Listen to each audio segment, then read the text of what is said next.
My name is Ninon, Ninon Art. I'm an artist from Amsterdam and I make sculptures and photographs and paintings.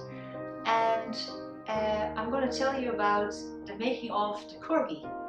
I got an assignment from California and somebody asked me if I could make a sculpture inspired on his dog, Darrow.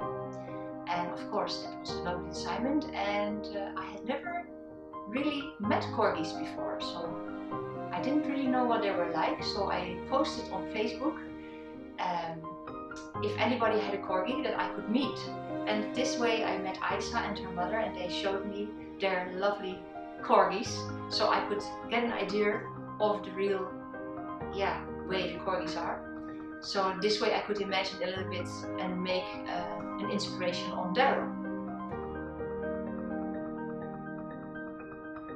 After I met the 3 corgis, I went to my studio and I started to design what way I would make the sculpture.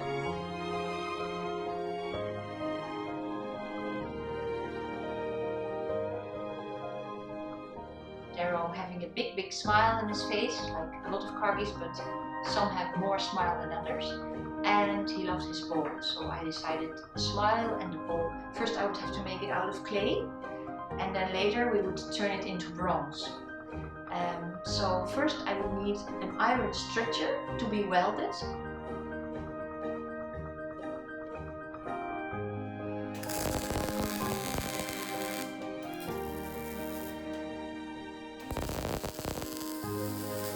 And then I went out in the forest and I cut some branches and I made little crosses, and I attached it on this iron structure so I could hang the clay on there.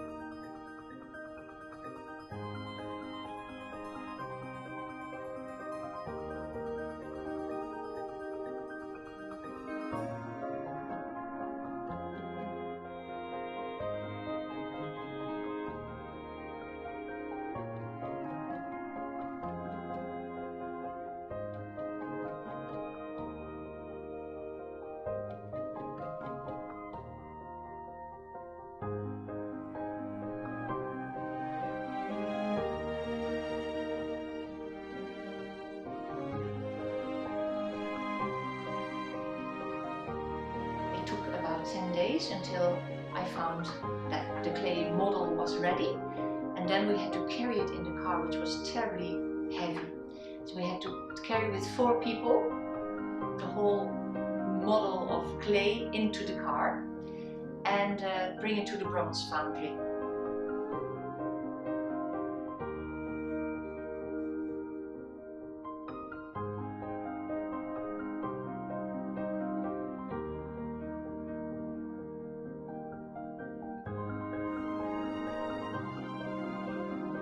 When I was there, we had to make a mold, a rubber mold. And so very carefully you have to bring it with your hand, bring it on top of the dog, and then it has to dry, and you put another layer, and this way you build the mold.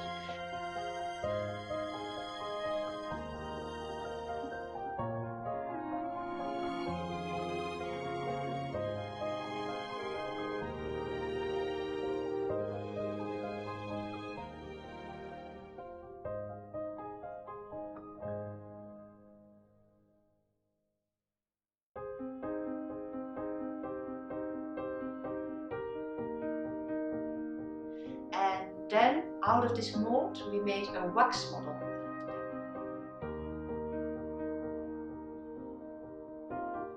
Then again I have to correct the wax model because it's kind of a little bit wrong out of the mold, so you have to correct it again. And after this another mold is made. From this mold the wax is melted out and a hollow bronze sculpture can be made.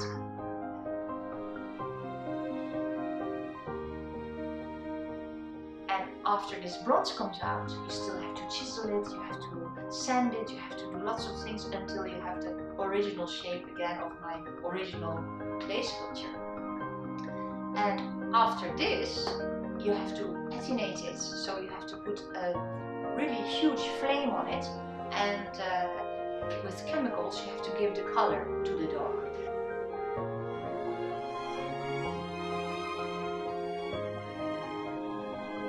I had a wooden box made by a specialized company, and we attached the sculpture on the bottom.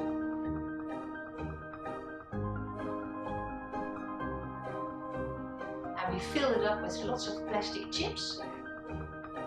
It couldn't really go wrong, and happily the dog arrived safely in California.